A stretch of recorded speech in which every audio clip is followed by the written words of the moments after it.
ইয়াহিয়া সিনোয়ারের উপন্যাস আশশাউক ওয়াল কারানফুল ২০০৪ সালে বীরসেবা কারাগারে লেখা হয়, যা বাংলা অনুবাদ করেছেন মঞ্জুরুল হক এবং নাম দিয়েছেন কাটাও ফুল।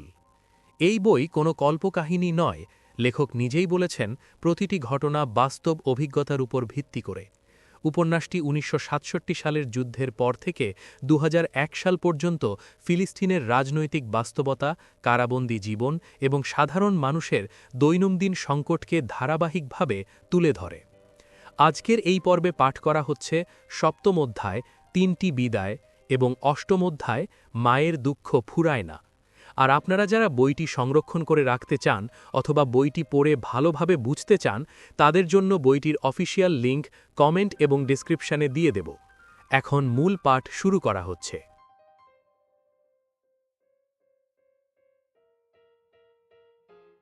মেহমুদের উচ্চ মাধ্যমিক ফাইনাল পরীক্ষার কয়েক সপ্তাহ আগে আমাদের বাড়িতে এক প্রকার জরুরি অবস্থা জারি হয়। যখনই কেউ জোরে কথা বলে, মা সঙ্গে সঙ্গে চিৎকার করে বলেন, চুপ করো, মেহমুদের পরীক্ষা খুব কাছেই। যদি আমরা কেউ দৌড়দৌড়ি করি, মা ধমক দেন। কেউ কিছু ফেলে দিলে বা কেউ কাউকে ধাক্কা দিলে মা সঙ্গে সঙ্গে আমাদের মাথায় চড় দেন বা চিমটি কেটে দেন, যেন মেহমুদ শান্তিতে পড়তে পারে। যদি কেউ ইচ্ছা করে আরেকজনকে মায়ের শাস্তি দেওয়ার ফাঁদে ফসতে চায়, সে চুপিসারে মজার ভঙ্গি করে বা ইশারা দেয়। এতে আমার বোন বেশিরভাগ সময় ফেসে যায়, কারণ সে নিজের হাসি ধরে রাখতে পারে না। সে যতই চেষ্টা করুক, মজার মুখভঙ্গি দেখে সে হেসে ফেলে, আর মা তাকে কয়েকটা চড় দিয়ে দেন, কারণ মা সাধারণত আসল কারণ খোঁজার চেষ্টা করেন না। আমরা আমাদের বার্ষিক পরীক্ষা শেষ করি, কিন্তু মেহমুদ তখনও পড়ায় ব্যস্ত থাকে, কারণ তার উচ্চ মাধ্যমিক পরীক্ষা আমাদের পরীক্ষার প্রায় ১ মাস পরে হয়। আমাদের পরীক্ষা শেষ হলেও বাড়ির জরুরি অবস্থা চলতেই থাকে। আমরা অধীর আগ্রহে মেহমুদের পরীক্ষা শেষ হওয়ার অপেক্ষা করি, যেন তা আমাদের কাছে দখলদারিত্বের শেষ হওয়ার মতো। পরীক্ষার শেষ দিনে মেহমুদ যখন স্কুল থেকে ফিরে আসে, আমরা তাকে উচ্ছ্বাসের সঙ্গে বরণ করি, যেন আমাদের স্বাধীনতা ফিরে আসে। আমরা আমাদের ভেতরে জমে থাকা সব উত্তেজনা আর আনন্দ উজাড় করে দিই। বাড়ি ভরে যায় চিৎকার আর হাসিতে। সবাই মিলে মেহমুদের ওপর ঝাঁপিয়ে পড়ি, মেরে, চিমটি কেটে, লাথি মেরে। মা কঠোর হওয়ার চেষ্টা করে বলেন, তোমাদের ভাইকে ছেড়ে দাও, কিন্তু তিনি তার মুখের চওড়া হাসি লুকাতে পারেন না। মেহমুদকে শেষ করার পর আমরা সবাই মিলে মায়ের ওপর ঝাঁপিয়ে পড়ি, তার মাথা, হাত আর পা চুমুতে ভরিয়ে দিই। মা আমাদের থেকে মুক্ত হওয়ার চেষ্টা করেন, কিন্তু সফল হন না। তিনি হাসি চেপে রাখতে পারেন না। আমাদের পরীক্ষার ফলাফল প্রকাশিত হয়, আর আমরা সবাই পাশ করি, শুধু চাচাতো ভাই হাসান বাদে। সে ১০ম শ্রেণীতে ফেল করে। এরপর আমরা মেহমুদের ফলাফলের জন্য অপেক্ষা করতে থাকি। পরীক্ষার ফলাফলের দিন আরও একবার সতর্কতা জারি হয়। মেহমুদ দরজা খুলেই বলে, মা, 92%। মা আনন্দে কেঁদে ফেলেন, আর তার মুখ থেকে উচ্চ ঈশ্বরে আনন্দের ধ্বনি বের হয়। আমরা সবাই উল্লাসে ফেটে পড়ি, কারণ মেহমুদের সফলতা আমাদের সবার জন্যই আনন্দের বিষয়। আমরা সবাই এতে কিছু না কিছু অবদান রাখি। মা রান্নাঘরে গিয়ে ময়দা আর চিনি মিশিয়ে পিঠা বানানোর উদ্যোগ করেন। তিনি মেহমুদের হাতে মিষ্টান্নের ট্রে তুলে দেন, যেন সে পাড়ার বেকারিতে গিয়ে সেটি বেক করে আনতে পারে। মেহমুদ ফিরে আসতেই আমরা অপেক্ষা না করেই মিষ্টান্ন ভাগ করে খেতে শুরু করি। মা থামানোর চেষ্টা করেন, কিন্তু আসলে কাউকে আঘাত করতে চান না। তিনি কয়েকটি প্লেটে হালুয়া রেখে প্রতিবেশী আর আত্মীয়দের মধ্যে বিতরণ করেন, যারা আমাদের আনন্দে সামিল হতে এসেছে। দাদা তখন খুবই অসুস্থ ছিলেন, এমন অবস্থা যে মনে হচ্ছিল তিনি আর আমাদের মাঝে থাকতে পারবেন না। তিনি প্রায় ঘর থেকে বেরোন না, শুক্রবার ছাড়া আর মসজিদেও যেতে পারেন না। পাড়ার সবার সঙ্গে প্রতিদিনের বৈঠকেও তিনি আর অংশ নেন না। হাসানের ফেল করা হয়তো তার দুশ্চিন্তা আর অসুস্থতা বাড়িয়ে দেয়, আর তিনি আমাদের আনন্দে যোগ দিতে চান না। তবুও আমরা সবাই মিলে সিদ্ধান্ত নিই যে প্রথম রাতটি তার সঙ্গেই কাটাবো, যেন তাকে হাসানোর চেষ্টা করতে পারি, তার মন ভালো করতে পারি। মেহমুদকে তার মাধ্যমিক ফাইনাল পরীক্ষার পর মিশরের বিশ্ববিদ্যালয়গুলোতে ভর্তি হওয়ার জন্য ১ বছর অপেক্ষা করতে হবে। এই সময়টা তার জন্য কিছু অর্থ সঞ্চয় করার আদর্শ সুযোগ হিসাবে কাজ করে, যা মিশরে পড়াশোনার সময় কাজে লাগবে। ১৯৪৮ সালে দখল করা এলাকায় কাজ করার ভাবনা সম্পূর্ণরূপে প্রত্যাখ্যান করা হয়। তাই তাকে মামার কারখানায় কাজ চালিয়ে যেতে হবে এবং নতুন কোনো কাজ খুঁজে নিতে হবে, যাতে সে কিছু অর্থ সঞ্চয় করতে পারে। মা এবং মেহমুদ অনেক ভেবে সিদ্ধান্ত নেন যে মেহমুদ মামার কারখানার কাজ ছেড়ে দেবে এবং তার জায়গায় মোহাম্মদ কাজ করবে। ফলে হাসান ও মোহাম্মদ মামার কারখানায় কাজ করবে, আর মেহমুদ আরও ভালো আয়ের কোনো কাজে মনোযোগ দেবে। পরিকল্পনা করা হয় এমন একটি কাজ নিয়ে নামার যেটার জন্য খুব বেশি মূলধনের প্রয়োজন হবে না। মেহমুদ সিদ্ধান্ত নেয় সে পাড়ার বাজারের এক কোণে একটি সবজি বিক্রির স্টল স্থাপন করবে। এতে তার খুব বেশি খরচ হবে না এবং সামান্য হলেও একটি স্থিতিশীল আয় হবে, যা সারা বছর ধরে সঞ্চয় করলে একটি ভালো পরিমাণ অর্থ জমবে। মা প্রতিদিন ভোরে মেহমুদকে জাগিয়ে তোলেন, আর যখনই কারফিউ শেষ হয় সে শহরের পাইকারি বাজারে যায়। সঙ্গে নিয়ে যায় ৩ বা ৪টি লিরা, যা দিয়ে সে যতটা সম্ভব সবজি কেনে। এরপর দোকানে গিয়ে বসে সবজি সুন্দরভাবে সাজিয়ে বিক্রি করার জন্য। দুপুরে যখন কারফিউ আবার চালু হয়, মেহমুদ অবিকৃত সবজি বাড়িতে নিয়ে আসে। মা সেগুলো পরিবারের জন্য ব্যবহার করেন। প্রতিদিন সে তার আয়ের কিছু অংশ সঞ্চয় করে, প্রায় ২০ পয়সা বা ১/৪ লিরা। কারফিউ প্রায়ই দিনের বেলা আরোপ করা হয়, কিন্তু প্রতিবেশীদেরও সবজির প্রয়োজন থাকায় মেহমুদের সবজি নষ্ট হতো না। তার দোকান বাড়িতে চলে আসে, আর মহল্লার অলিগলিতে নিরাপদে সবজি পৌঁছে দেয়, কারণ দখলদার বাহিনী মহল্লায় ঢোকে না প্রতিরোধ যোদ্ধারা তাদের জন্য ফাঁদ পেতে রেখেছে কিনা সেই ভয়ে। প্রতিরোধ যোদ্ধাদের কার্যক্রম বাড়তে থাকে, আর সামরিক নেতারা বুঝতে পারে যে শরণার্থী শিবিরগুলোর সরু গলি ও প্রতিরোধের কারণে নিরাপত্তায় তাদের বিশাল খরচ হচ্ছে। তাই তারা শিবিরগুলোতে বড় রাস্তা বানিয়ে এগুলোকে ভাগ করার পরিকল্পনা করে, যেন সেগুলো সহজেই আলাদা করা থাকে এবং তল্লাশি করা সম্ভব হয়। একদিন কারফিউয়ের মধ্যে বিশাল সৈন্যদল আসে, যেন এটি নতুন করে দখল অভিযান। কিছু সৈন্য লাল রঙের পেইন্ট আর ব্রাশ নিয়ে আসে, আর কিছু দেওয়ালে বড় লাল ক্রস আঁকে, কিছুতে উল্লম্ব রেখা আর কিছুতে ছোট ক্রস চিহ্ন। বাড়ির মালিকদের নোটিশ দেওয়া হয়, যেসব বাড়িতে বড় ক্রস আঁকা হয়েছে সেগুলো পুরোপুরি ধ্বংস হবে, যেসব বাড়িতে উল্লম্ব রেখা বা ছোট ক্রস সেগুলোর কিছু অংশ ভেঙে ফেলা হবে। নোটিশ পেয়ে বাড়ির লোকেরা চিৎকার, কান্না, গালাগালি শুরু করে। তারা ভাবে তারা কোথায় যাবে, সন্তান ও স্ত্রীদের নিয়ে আবারও কি রাস্তায় থাকবে? সৌভাগ্যক্রমে আমাদের বাড়িতে কোনো চিহ্ন আঁকা হয়নি, যার মানে আমাদের বাড়ি সুরক্ষিত। আমাদের বাড়ি একটি বড় রাস্তার পাশে থাকবে, যদিও আমাদের প্রতিবেশীদের বাড়ি পুরোপুরি ধ্বংস হয়ে যাবে।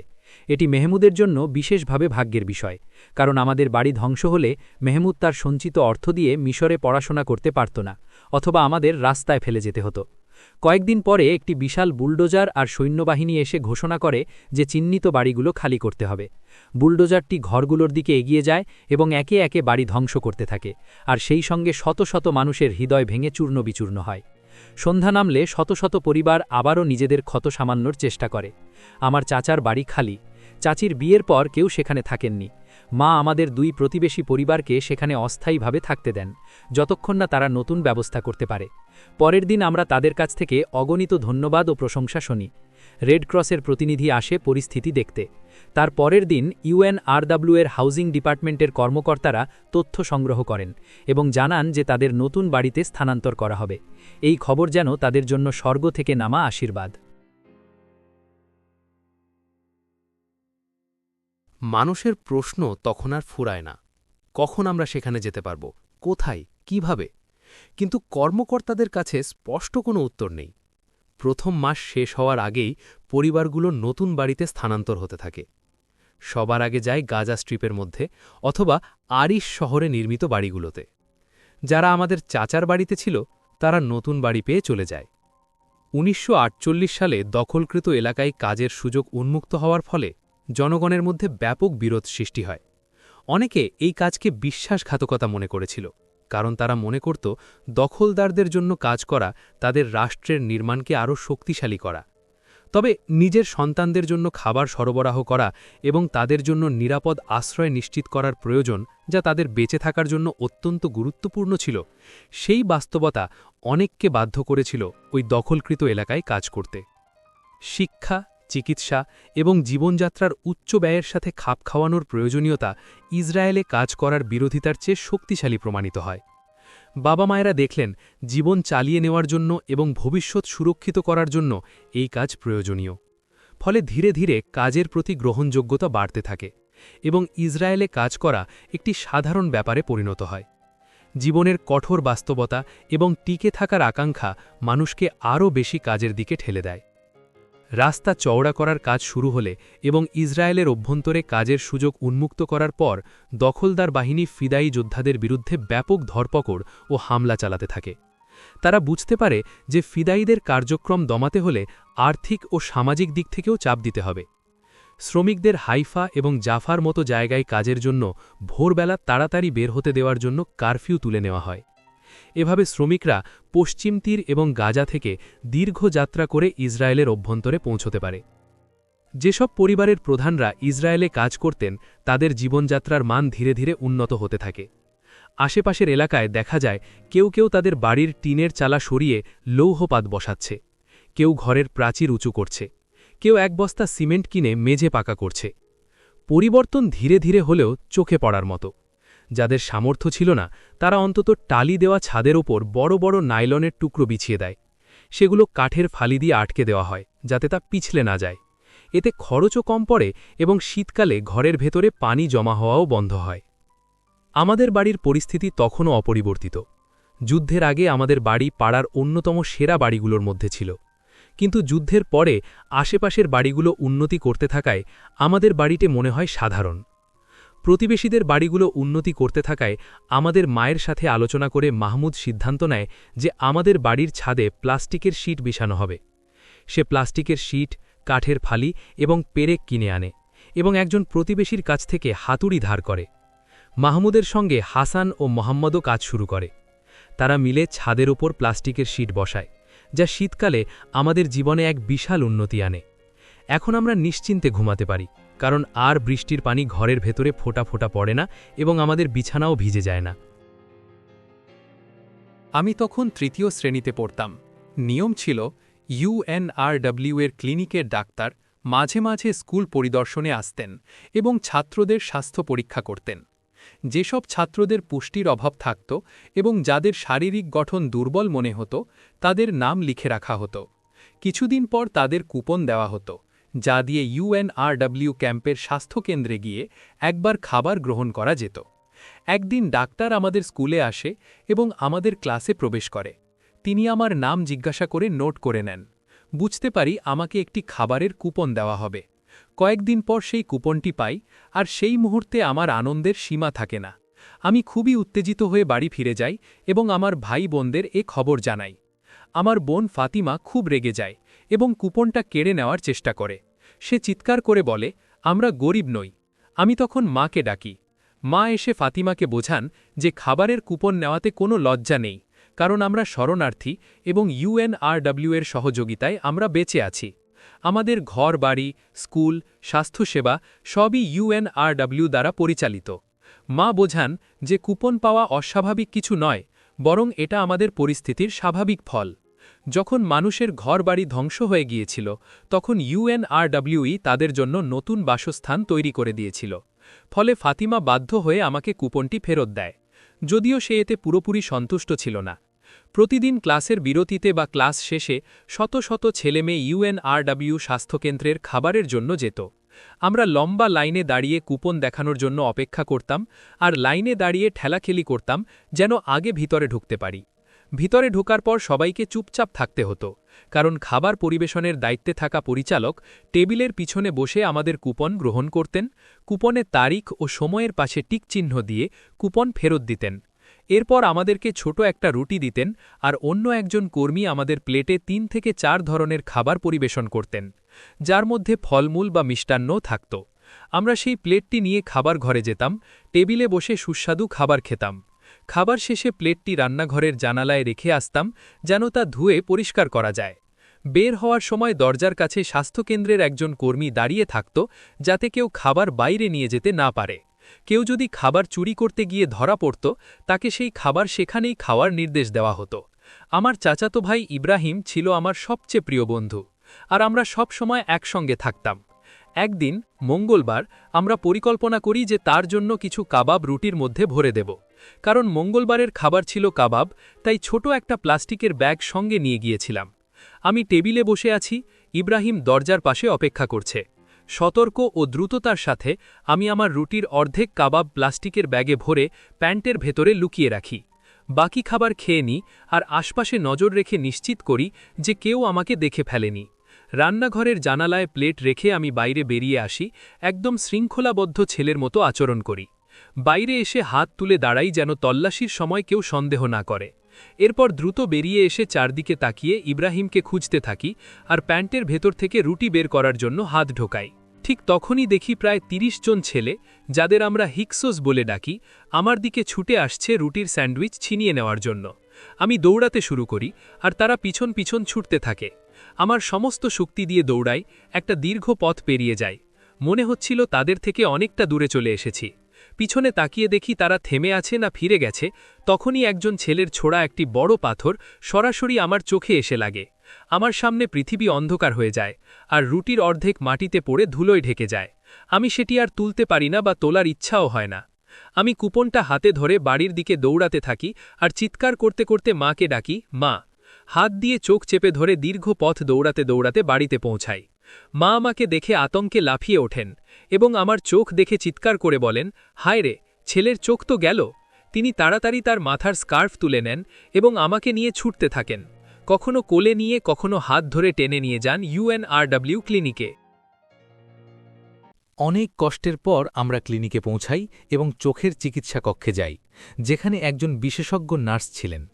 সেখানে পৌঁছে মায়ের কাছে কুপন চাওয়া হয়, যা ছাড়া চিকিৎসা সম্ভব ছিল না।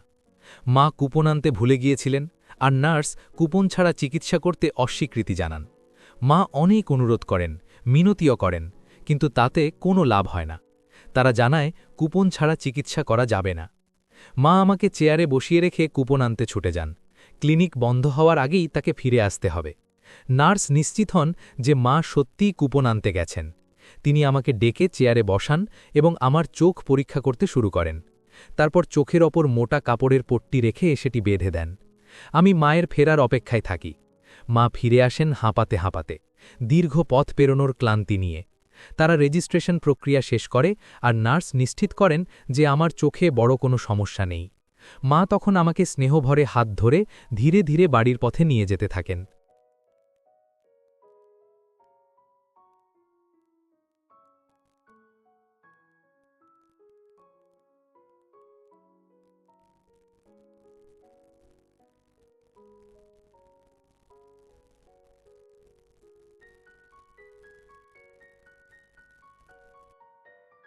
মেহমুদের মিশরে যাওয়ার কয়েকদিন পর আমাদের এক প্রতিবেশী এসে অভিযোগ করেন যে চাচাতো ভাই হাসান তার এক মেয়েকে উত্ত্যক্ত করছে।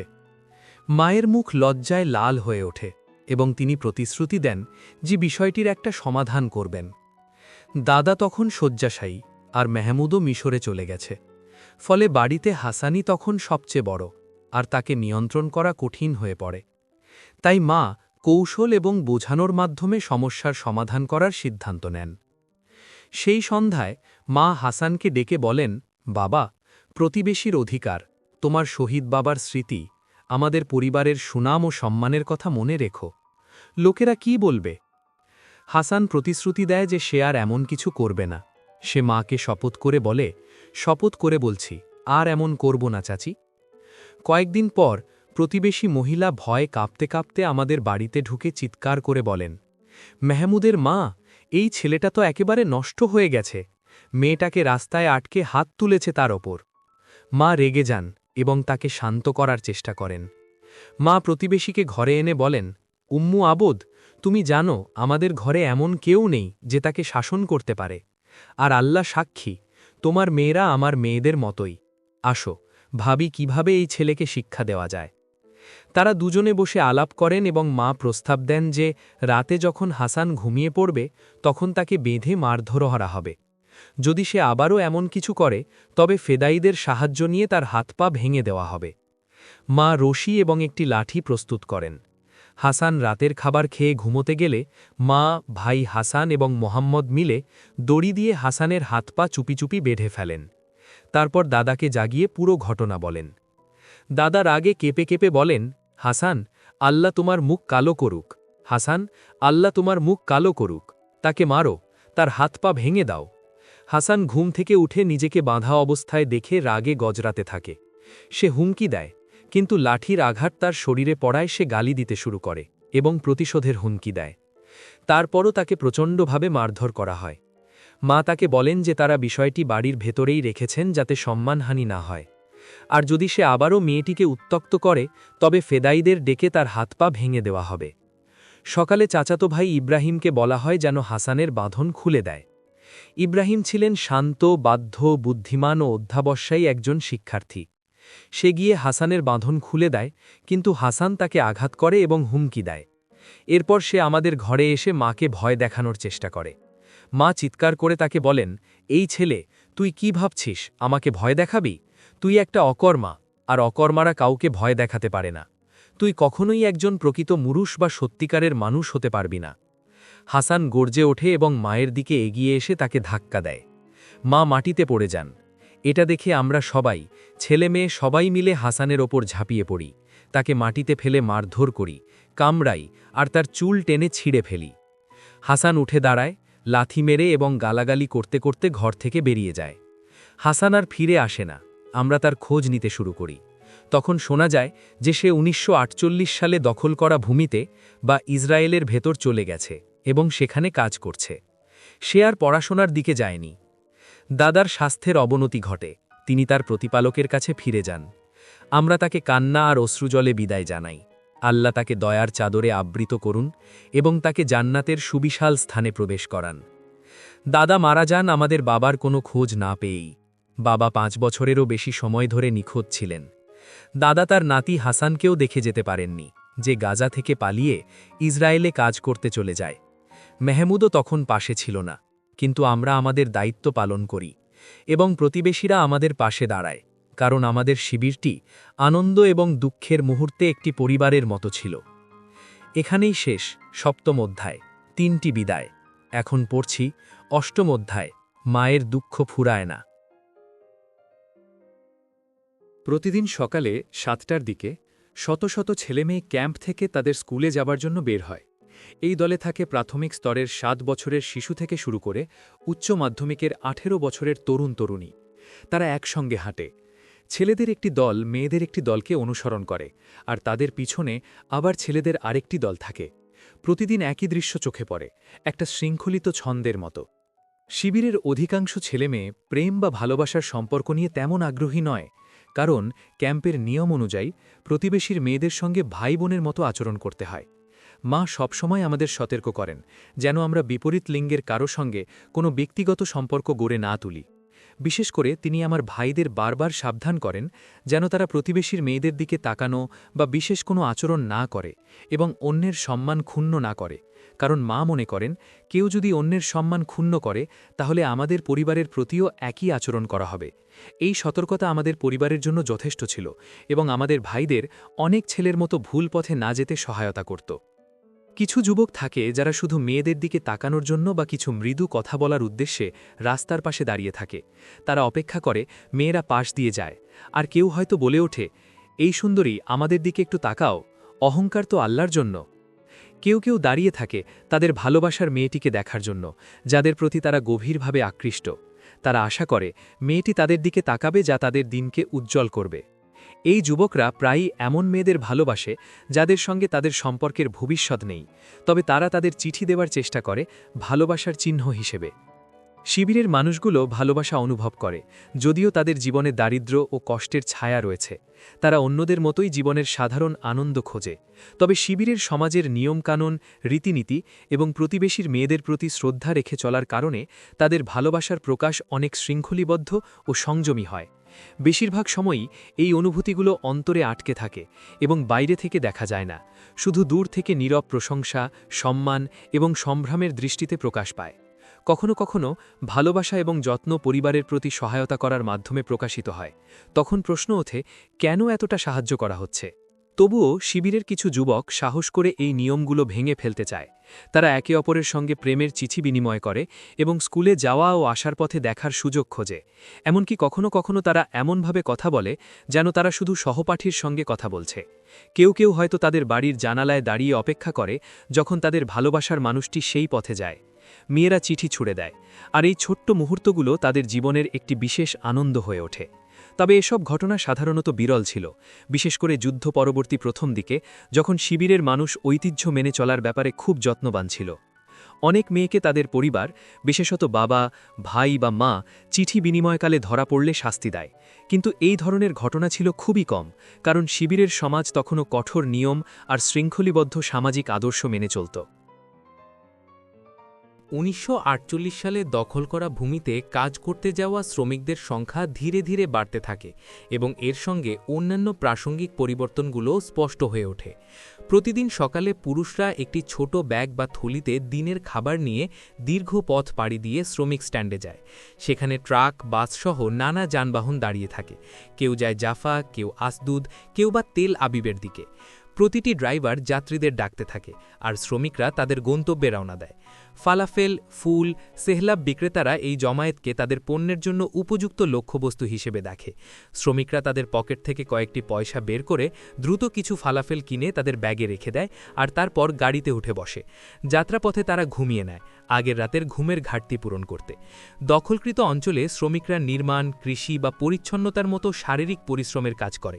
এই কঠিন কাজগুলো সাধারণত ইহুদি মালিকরা নিজেরা করে না, তারা শ্রমিকদের উপর নজর রাখে ও নির্দেশ দেয়। সকাল 10টার দিকে শ্রমিকরা আধা ঘন্টার জন্য বিরতি নেয়, নাস্তা বা দুপুরের খাবার খায় আর চা পান করার চেষ্টা করে। কাজ শেষ হয় বিকেল 3 বা 4টার দিকে, আর তারা গাজা বা পশ্চিম তীরে ফেরার জন্য গাড়ি খোঁজে। ফেরার পথে তারা ক্লান্তিতে অবসন্ন হয়ে ঘুমিয়ে পড়ে এবং শেষে বাড়ি ফিরে আসে। শুক্রবারে শ্রমিকরা দুপুর 2টা পর্যন্ত কাজ করে, কারণ ইহুদি মালিকরা সাপ্তাহিক ছুটি পালনের প্রস্তুতি নেয়। কিছু শ্রমিক দৈনিক মজুরিতে কাজ করে আর দিনের শেষে তাদের মজুরি পায়।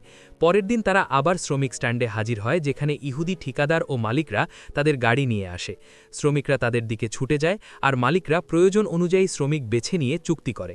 অন্য শ্রমিকরা সাপ্তাহিক, মাসিক বা স্থায়ী মজুরিতে কাজ করে।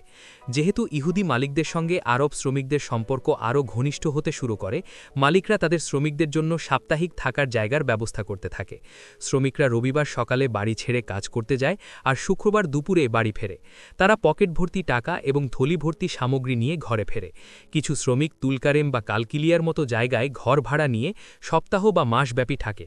এতে পরিবহন খরচ কমে আর দৈনিক যাতায়াতের ক্লান্তিও কমে যায়। দখলকৃত অঞ্চলে শ্রমিকরা এক নতুন পৃথিবীর মুখোমুখি হয়, যেখানে মানুষের আচার-আচরণ, রীতিনীতি এবং মূল্যবোধ তাদের নিজেদের সমাজ থেকে সম্পূর্ণ ভিন্ন। বেশিরভাগ শ্রমিক এই পরিবর্তনে প্রভাবিত না হয়ে বরং ঘৃণা ও অবজ্ঞার চোখে দেখে। কিন্তু কতক যুবক মদ্যপান, পতিতালয় ও নৃত্যশালায় যাওয়া ধরে, এবং বিরল ক্ষেত্রে কিছু শ্রমিক ইহুদি মেয়েদের সঙ্গে সম্পর্ক গড়ে তোলে, প্রেমে পড়ে এবং সেই সমাজের রীতিতে তাদের সঙ্গে বসবাস শুরু করে। শ্রমিকদের যাতায়াতের চাহিদা বাড়ার সঙ্গে সঙ্গে নতুন গাড়ির প্রয়োজনীয়তাও বাড়ে। কিছু শ্রমিক নিজেরাই গাড়ি কিনে ফেলে, যাতে তারা নিজেদের কাজে যেতে পারে এবং প্রতিবেশী শ্রমিকদের যাতায়াতের জন্য ভাড়া নিয়ে যায়। এতে সকালের হাঁটা এবং সন্ধ্যায় ঘরে ফেরার ঝামেলা থেকে তারা মুক্তি পায়। প্যাজো গাড়িগুলো এলাকায় প্রবেশ করতে শুরু করে, এলাকার গাড়ির সংখ্যা দ্রুত বৃদ্ধি পায়। কিছু শ্রমিক ইহুদি মালিকদের ফেলে দেওয়া পুরনো আসবাবপত্র বা জিনিসপত্র নিয়ে আসে, যা নিজেদের বাড়ির জীবনযাত্রার মান উন্নত করতে বন্ধু বা আত্মীয়দের উপহার হিসেবে দেয় অথবা বাজারে বিক্রি করে। ইহুদি ব্যবসায়ীরা হেব্রন ও আশেপাশের শহরগুলো, বিশেষত তুলকারেম ও কালকিলিয়ায় এসে তাদের প্রয়োজনীয় সামগ্রী কিনে নেয়। কিছু ব্যবসায়ী স্থানীয় লোহার ও কাঠের কারখানার সঙ্গে চুক্তি করে, যাতে দরজা, জানালা ও অন্যান্য সামগ্রী সস্তায় সংগ্রহ করতে পারে।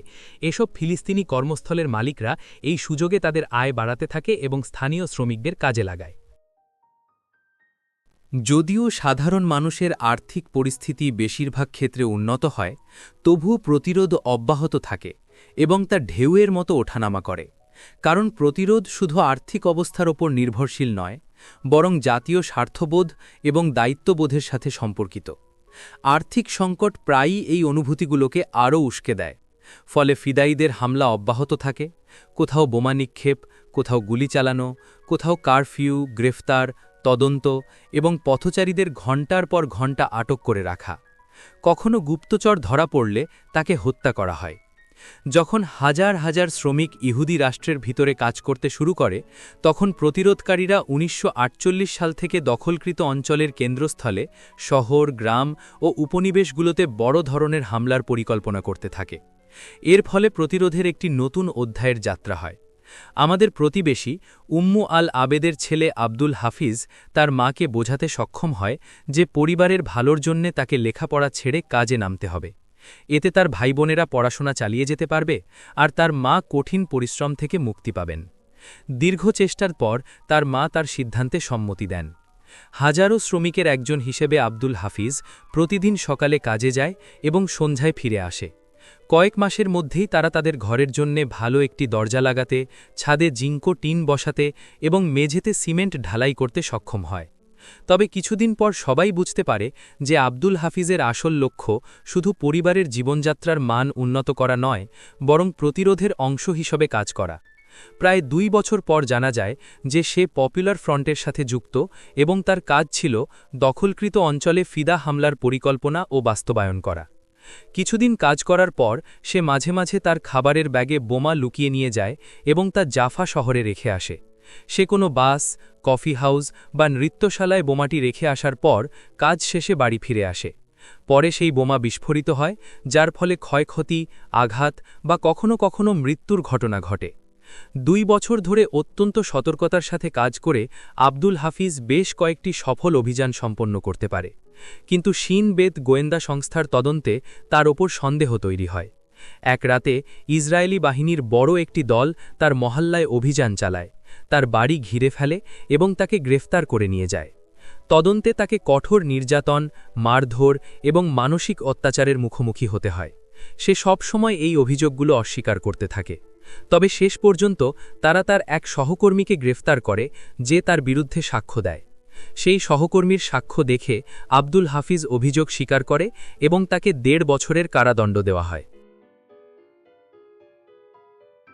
শিক্ষাবর্ষ শেষ হওয়ার এবং মেহমুদের মিশর থেকে গ্রীষ্মের ছুটিতে ফেরার সময় কাছাকাছি এলে আমরা নিয়মিতভাবে রেড ক্রসের অফিসে যেতে শুরু করি। তার ফেরার তারিখ জানার জন্য বা বিজ্ঞপ্তি বোর্ডে তালিকা দেখতে সেখানে যাই। যেদিন মেহমুদ ফিরে আসবে আমরা সবাই তাকে স্বাগত জানাতে পাসপোর্ট অফিসে যাই। সেখানে বাসগুলো আসে, ছাত্রদের বহনকারী জিপও থাকে। ছাত্ররা বাস থেকে নেমে পাসপোর্ট অফিসে প্রবেশ করে এবং ওয়েটিং রুমে অপেক্ষা করে। পরিবারগুলো তখন তাদের সঙ্গে দেখা করে, আলিঙ্গন করে আর একসাথে বাড়ি ফিরে যায়। আমরা প্রতি বছর মেহমুদের ফেরার অপেক্ষায় থাকি। সে এলেই আমরা দৌড়ে তার কাছে যাই। সে আমাদের আলিঙ্গন করে, আমাদের খোঁজখবর নেয় এবং মায়ের মাথা ও হাত চুম্বন করে। মা গর্ব ও আনন্দের সাথে ইঞ্জিনিয়ার ছেলের দিকে তাকিয়ে থাকেন, চোখে জল টলমল করে। আমাদের সীমিত সামর্থ্যের মধ্যেও মা মেহমুদের জন্য নানা ধরনের খাবার প্রস্তুত করেন, যেন তার আগমনের সম্মানে তার কষ্টগুলো কিছুটা দূর হয়। মেহমুদ আমাদের জন্য মিশরীয় সুতির পোশাক নিয়ে আসে। আমরা তখন নতুন কাপড়ের গন্ধ আর স্পর্শের সঙ্গে পরিচিত হতে শুরু করি, কারণ আগে আমরা শুধু সাহায্য সংস্থা থেকে প্রাপ্ত বা ব্যবহৃত কাপড়ই পরতাম। প্রথম বছর মেহমুদ যখন পড়াশোনা শেষ করল, তখন থেকেই মা তাকে ইঞ্জিনিয়ার মহোদয় বলে ডাকেন। একটি রাস্তায় এক কোণে কয়েকজন যুবক একটি কালো কম্বল পেতে বসে থাকে, যা আমরা সাধারণত সাহায্য সংস্থা থেকে পাই। তারা সেখানে বসে কার্ড খেলে বিকেলের সময় কাটায়। অন্য কোনো বিনোদনের ব্যবস্থা তো নেই। সন্ধ্যা পর্যন্ত তারা খেলা চালিয়ে যায়। অন্ধকার নামলে তারা কার্ড গুটিয়ে কম্বল ঝেড়ে বাড়ি ফিরে যায়, কারণ কারফিউ শুরু হতে থাকে। একদিন মাগরিবের নামাজ শেষে শেখ আহমেদ, যাকে সবাই শেখ বলতো, যুবকদের পাশ দিয়ে যান। তিনি সাধারণত তাদের সালাম দিতেন, কিন্তু এবার তাদের সঙ্গে বসে পড়েন। যুবকেরা তার আচরণে অবাক হয়, খেলা থামিয়ে তার দিকে মনোযোগ দেয়। শেখ তাদের উদ্দেশ্যে বলেন, তোমাদের সঙ্গে একটি গুরুত্বপূর্ণ বিষয়ে কথা বলতে এসেছি, যা তোমাদের জন্য জরুরি। যুবকদের মুখে বিস্ময়ের ছাপ দেখা দেয়। তারা বলে, বলুন শেখ। শেখ কুরআনের আয়াত ও হাদিসের উল্লেখ করে সময় নষ্ট না করে আল্লাহর ইবাদত এবং বাধ্যতামূলক নামাজ আদায়ের গুরুত্ব নিয়ে কথা বলেন। তিনি আল্লাহর অনুগ্রহের কথা স্মরণ করিয়ে দেন এবং পরকালের ক্ষতি ও জাহান্নামের শাস্তির কথা বলেন। তিনি ইসলামের ভবিষ্যৎ ও ফিলিস্তিনের মুক্তি নিয়ে কথা বলেন। যুবকেরা চুপ করে থাকে। এমন কথা তারা আগে শোনেনি। তারা ধর্ম ও জাতীয়তাবাদের এই সংযোগে আকৃষ্ট হয়, কারণ এটি তাদের জন্য নতুন। ফিলিস্তিনি সমাজে এতদিন 2টি ধরনের মানুষ দেখা গেছে। একজন ছিলেন ধর্মপ্রাণ ব্যক্তি, যার জাতীয় বিষয়ের সঙ্গে কোনো সম্পর্ক নেই। আরেকজন ছিলেন জাতীয়তাবাদী, যার ধর্মের প্রতি খুব কম সম্পর্ক ছিল। শেখের কথা শুনে যুবকদের মধ্যে সন্তোষ ফুটে ওঠে। একজন যুবক জিজ্ঞাসা করে, আমাদের কি করতে হবে শেখ? শেখ হালকা হাসেন এবং বলেন, আগামীকাল তোমরা গোসল করে পবিত্র হবে, তারপর আজান শোনার সঙ্গে সঙ্গে মসজিদে নামাজ পড়তে যাবে। যুবকেরা মাথা নেড়ে সম্মতি জানায়। শেখ তাদের সঙ্গে হাত মেলান, আর যুবকেরা তাদের কার্ড ও কম্বল গুটিয়ে নিয়ে চলে যায়, কারণ তখন অন্ধকার নেমে এসেছে আর কারফিউও প্রায় শুরু হয়ে গেছে। সড়ক সম্প্রসারণ অভিযানের পর স্পষ্ট হয়ে ওঠে যে দখলদার বাহিনীর জন্য শরণার্থী শিবির নিয়ন্ত্রণ করা অনেক সহজ হয়ে গেছে। তাদের সাজোয়া যানবাহনগুলো সহজে চলাচল করে এবং শিবিরের পরিস্থিতি নজরদারি করতে পারে। এতে তারা সন্দেহভাজনদের ঘিরে ধরে তল্লাশি, গ্রেপ্তার কিংবা হত্যা করার ক্ষমতা পায়। দখলদার বাহিনীর দ্রুত গতিসম্পন্ন টহল এবং শিবিরের প্রতিটি কোণে হঠাৎ করে পৌঁছানোর ক্ষমতা প্রতিরোধ যোদ্ধাদের উপর চাপ সৃষ্টি করে। এতে প্রতিরোধ যোদ্ধাদের দখলদার বাহিনীর আগমনের সতর্কবার্তা দ্রুত পৌঁছে দেওয়ার নতুন কৌশল প্রয়োজন হয়ে পড়ে, যাতে তারা যথাযথ প্রস্তুতি নিতে পারে। এই কৌশল অনুসারে যেখানে দখলদার বাহিনীর সৈন্যরা দেখা দেয় এবং যখনই কোনো শিশু, মেয়ে বা প্রাপ্তবয়স্ক কেউ তাদের দেখে, তখন তারা চিৎকার করে বলে, বিক্রি করো, বিক্রি করো। এই শব্দটি শোনামাত্র আশপাশের অন্যরাও একই চিৎকার করতে শুরু করে, বিক্রি করো, বিক্রি করো এবং মুক্তি দাও। আসলে এই কথার মাধ্যমে সৈন্যদের অস্ত্র বিক্রির প্রস্তাব দেওয়ার ইঙ্গিত দেওয়া হয়। কিছুদিনের মধ্যেই এই সতর্কবার্তা এক ধরনের গণসঙ্গীতে রূপ নেয়। ছাত্রছাত্রীরা স্কুলে যাওয়ার সময় বা ফেরার পথে টহলদার গাড়ি দেখলেই এই গান গাইতে থাকে, বিক্রি করো, বিক্রি করো এবং মুক্তি দাও, আর স্যান্ডেল তার চেয়ে ভালো।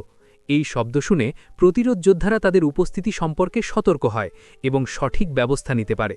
সৈন্যরা এই ঘটনায় বিভ্রান্ত হয়ে পড়ে, কিভাবে প্রতিক্রিয়া জানাবে বুঝতে পারে না।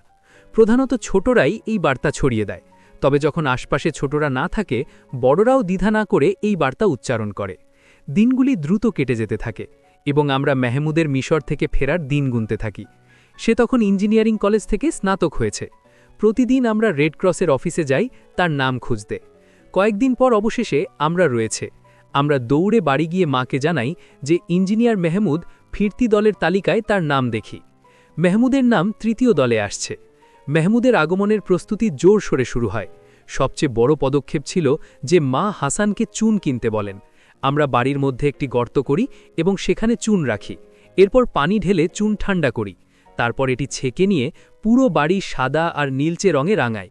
মা খাবার ও পানীয় তৈরির আয়োজন করেন, বিশেষ করে হালবা শরবত, এবং সাথে আনন্দ ভাগ করে নিতে আসবে তাদের জন্য বাসবুসা মিষ্টান্ন।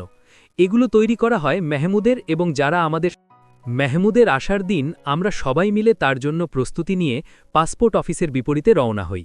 বাসগুলো এসে পৌঁছায় এবং সামরিক বাহিনীর গাড়িগুলোও থাকে। আমরা অপেক্ষা করতে থাকি। আমাদের মতো শত শত পরিবার অপেক্ষা করছে। একে একে ছাত্ররা বাস থেকে নেমে আসে। অবশেষে মেহমুদ বেরিয়ে আসে। আমরা তার দিকে দৌড়ে যাই। আমাদের আগে মা পৌঁছে যান। মেহমুদ আমাদের ভালোবাসায় ভরা বাহু দিয়ে গ্রহণ করেন। তার চোখ দিয়ে অশ্রু ঝরতে থাকে। মাও তার চোখের আনন্দের অশ্রু নিয়ে তাকে আলিঙ্গন করেন। মেহমুদ তার মাথা এবং হাতে চুমু খায় এবং মা তাকে স্নাতকোত্তীর্ণ হওয়ার জন্য আশীর্বাদ করেন। মেহমুদ ফিসফিস করে বলে, মা, আমি ফিরে এসেছি। কষ্টের দিনগুলো আলহামদুলিল্লাহ, ইনশাআল্লাহ চিরতরে শেষ হয়ে গেছে, ইনশাআল্লাহ। মা জবাব দেন, আলহামদুলিল্লাহ। বাড়িতে পৌঁছানোর পর পুরো পাড়া যেন মেহমুদকে স্বাগত জানাতে অপেক্ষা করছে। সবাই তাকে আলিঙ্গন করে, চুমু খায়, আর নারীরা মাকে আশীর্বাদ করতে থাকে। কেউ কেউ উলুধ্বনি দেয়। এত ভিড় হয় যে আমরা কোনো মতে বাড়ির ভেতরে প্রবেশ করি। প্রতিবেশীরা বাড়িতে এসে শুভেচ্ছা জানায়, আর মা ও আমার ভাই বোনেরা মিষ্টান্ন ও পানীয় পরিবেশন করতে ব্যস্ত থাকে। সবাই মিলে ইঞ্জিনিয়ার মহোদয় স্বাগতম বলে সমবেতভাবে আনন্দ প্রকাশ করে। প্রতিবেশীরা মেহমুদের সঙ্গে কথা বলতে চায়, মিশর, বিশ্ববিদ্যালয় এবং তার স্বাস্থ্য নিয়ে জানতে চায়। সূর্য যখন অস্ত যায় এবং সন্ধ্যার অন্ধকার নেমে আসে, কারফিউনের সময় ঘনিয়ে আসে, তখন প্রতিবেশীরা তাদের ঘরে ফিরে যায় শুভেচ্ছা ও আশীর্বাদের কথাগুলো মুখে নিয়ে। আমরা সবাই মিলে পরিবারের মধ্যে বসি, আমাদের স্বপ্ন আর ভবিষ্যৎ পরিকল্পনা নিয়ে আলোচনা শুরু করি। হাসান তার সবজি বিক্রি শেষ করে পড়াশোনায় মনোনিবেশ করবে। আমি আর মোহাম্মদ মামার কারখানায় কাজ করা বন্ধ করব। আমরা বাড়িতে একটি নতুন ঘর তৈরি করব। 2টি ঘরের টালির ছাদ সরিয়ে অ্যাসবেস্টসের চাল বসাবো এবং ঘরের মেঝে উঁচু করব। এই পরিকল্পনা তখনই বাস্তবায়িত হবে যখন মেহমুদ চাকরি করবে এবং মাসে মাসে বেতন পাবে। এটি স্পষ্ট ছিল যে মেহমুদ শরণার্থী শিবির বা গাজা অঞ্চল ছেড়ে বিদেশে কাজ করতে যাবে না। পড়াশোনা শেষ করে পরিবারের কাছে ফিরেছে এবং এতে সে খুশি। আমরা 2 দিন ধরে মেহমুদের ফিরে আসা এবং স্নাতক সম্পন্ন হওয়ার আনন্দ উদযাপন করছি এবং শুভেচ্ছা নিচ্ছি। তৃতীয় রাতে কারফিউ শুরু হওয়ার কয়েক ঘণ্টা পর যখন আমরা শুয়েছিলাম, হঠাৎ দেখি ডিউটির গাড়ির শব্দ আমাদের আঙিনার কাছে থেমে গেছে। আমরা সৈন্যদের কণ্ঠস্বর শুনতে পাই, যারা দরজায় আঘাত করছে এবং বাইরে আসতে বলছে। মা ও বোনেরা তাড়াতাড়ি তাদের মাথার ওড়না দিয়ে বেরিয়ে আসে এবং মেহমুদ আমাদের সামনে এগিয়ে যায়। আমরা দেখলাম আমাদের বাড়ির আঙিনায় ডজন ডজন সৈন্য বন্দুক তাক করে দাঁড়িয়ে আছে। মা আতঙ্কিত হয়ে চিৎকার করে বললেন, তোমরা কি চাও, কি হয়েছে? অফিসার মেহমুদের দিকে তাকিয়ে বললেন, তুমি মেহমুদ? মেহমুদ উত্তর দিল, হ্যাঁ আমি। অফিসার বললেন, তোমাকে একটু সারায়াতে যেতে হবে। মা চিৎকার করে বললেন, কেন? কালই তো সে মিশর থেকে ফিরেছে। অফিসার বললেন, তাকে কিছু প্রশ্ন করার জন্য নিয়ে যাচ্ছি, কাল সকাল এসে ফিরে আসবে। মেহমুদ পোশাক পরিবর্তন করতে চাইলে সৈন্যরা তাকে অনুমতি দেয় না এবং তাকে তেমনই তাদের সাথে যেতে বলে। মেহমুদ তাদের সাথে বেরিয়ে যায়। মা বাইরে যাওয়ার চেষ্টা করলে সৈন্যরা তাকে বাধা দেয় এবং দরজা বন্ধ করে চলে যায়। গাড়ির ইঞ্জিনের আওয়াজ শোনা গেল এবং তারা বাড়ি ও পাড়া থেকে দূরে চলে যায়। আমরা সারা রাত ঘুমাতে পারিনি। মা চিৎকার করে কাঁদছিলেন এবং বলছিলেন, আমি খুশি হতে চেয়েছিলাম, কিন্তু কোথাও শান্তি পাচ্ছি না। ফাতিমা ও হাসান তাকে সান্ত্বনা দেওয়ার চেষ্টা করছিল, বলছিল মেহমুদ সকালে ফিরে আসবে। কিন্তু মা বারবার বলছিলেন, কিছু প্রশ্ন, যদি তারা কিছু প্রশ্ন করতে চাইত তাহলে তারা দিনের বেলায় ডেকে পাঠাত। তারপর তিনি নিজের দুর্ভাগ্যকে দায়ী করেন, হায়রে কপাল, হায়রে আমার কপাল, কি? ভোর হতেই কারফিউ শেষ হওয়ার সাথে সাথেই মা তার পোশাক পরিধান করে হাসানের সাথে সারায়াতে রওনা হন। সেখানে পৌঁছনোর পর সৈন্যরা তাকে গেটে আটকে দেয় এবং প্রবেশ করতে দেয় না। তিনি তাদের বোঝানোর চেষ্টা করেন যে কি ঘটেছে এবং তিনি মেহমুদের অবস্থা দেখতে চান, কিন্তু তারা তার কথা কিছুই বুঝতে পারে না এবং শুধু বলছিল, এখান থেকে চলে যাও। হাসান মাকে বুঝিয়ে রাজি করান যে তারা মাকে ঢুকতে দেবে না এবং তাদের দরজার বিপরীত পাশে অপেক্ষা করতে হবে। হাসান মাকে সেখানে বসিয়ে দেয়। সময় পার হতে থাকে, 1 ঘণ্টা যায়, 2 ঘণ্টা যায়, কিন্তু মেহমুদ বের হয় না। মা বারবার যাওয়ার চেষ্টা করেন, একবার প্রবেশ করতে চান, কিন্তু হাসান তাকে থামিয়ে দেয় এবং বুঝিয়ে বলে যে তারা তাকে ঢুকতে দেবে না এবং তাকে অপমান করবে। আমরা বাড়িতে উদ্বেগে ছিলাম, যেন পুরো বাড়িতে শোকের ছায়া নেমে এসেছে। আমরা সবাই অপেক্ষা করছিলাম কখন মা, হাসান এবং মেহমুদ একসাথে ফিরে আসবে, কিন্তু অপেক্ষার প্রহর দীর্ঘ হতে থাকে। সূর্যাস্তের কাছাকাছি সময়ে মা ও হাসান ক্লান্ত পায়ে বাড়ি ফিরে আসে। তাদের মুখে গভীর দুঃখের ছাপ। মাকে এত ভেঙে পড়া অবস্থায় আগে কখনো দেখিনি। এমন অবস্থা ছিল যে কেউ কিছু বলার সাহস পায়নি। আমরা সবাই চুপচাপ নিজের বিছানায় শুয়ে পড়লাম, যেন শ্বাস নিতেও সাহস পাচ্ছিলাম না। হাসান মায়ের পাশে বসে তাকে সান্ত্বনা দেওয়ার চেষ্টা করছিল এবং বলছিল যে সে কাল একজন আইনজীবীর কাছে যাবে এবং মেহমুদের বিষয়ে খোঁজ নিতে বলবে এবং রেড ক্রসকে তার গ্রেপ্তারের খবর দেবে। মা বললেন, আমিও তোমার সঙ্গে যাব। হাসান সম্মত হল। পরদিন সকালবেলায় তারা আবার বের হয়, একজন আইনজীবী নিয়োগ দেয় এবং রেড ক্রসকে জানায়। তারা বুঝতে পারে যে আমাদের অপেক্ষা করা ছাড়া আর কিছু করার নেই। 1 মাসের আগে কোনো তথ্য পাওয়ার সম্ভাবনা নেই। প্রথম কয়েকটি দিন খুবই কঠিন ছিল, দুঃখ ও বেদনার। তারপর মনে হলো আমরা বড় থেকে বড় বিপর্যয়েও মানিয়ে নিতে শিখে গেছি। প্রথম কয়েক ঘন্টা, কয়েকটি দিন পার করলেই সবকিছু স্বাভাবিক হয়ে যায়, যেন পূর্বের সব বিপর্যয়ও এমনই ছিল। হাসানকে তার ব্যবসার কাজ চালিয়ে যেতে হয়, আর আমাকে এবং মোহাম্মদকে আমাদের চাচার কারখানায় পরিচ্ছন্নতা এবং সাজানোর কাজ করতে হয়। কয়েকদিন পর পর মা হাসানকে নিয়ে আইনজীবী এবং রেড ক্রসের অফিসে যান, সপ্তাহে 1 বা 2 বার। 1 মাসের বেশি সময় পর আইনজীবী আমাদের জানালেন যে মেহমুদের বিরুদ্ধে অভিযোগ গঠনের প্রক্রিয়া চলছে এবং তাকে আদালতে তোলা হবে। তবে মনে হচ্ছে বিষয়টি তেমন গুরুতর নয় এবং 2 বা 3 সপ্তাহের মধ্যে তা পরিষ্কার হয়ে যাবে। প্রায় 2 সপ্তাহ পর আমরা জানতে পারলাম যে মেহমুদকে বিচারের জন্য বের করা হয়েছে এবং বিচারক তার হেফাজতের মেয়াদ 2 মাস বাড়িয়েছেন। প্রায় 2 সপ্তাহ পর আমরা রেড ক্রস থেকে জানতে পারলাম যে মেহমুদের সাথে গাজা কেন্দ্রীয় কারাগারে মাসে 1 বার দেখা করার সুযোগ পাব। পরের মাস থেকে প্রতি মাসের প্রথম শুক্রবার তাকে দেখতে যেতে পারব। হাসান ইতোমধ্যে মাধ্যমিক পরীক্ষায় উত্তীর্ণ হয়েছে এবং পরিবারের আর্থিক অবস্থার কারণে সে মিশর বা অন্য কোথাও পড়াশোনার জন্য যেতে পারবে না। সে UNRWA এর অধীনে পরিচালিত কারিগরি বিদ্যালয়ে ভর্তি হতে সম্মত হয় এবং সেখানে সে 2 বছর মেশিনিং এবং ফিটিং বিভাগে পড়াশোনা করবে।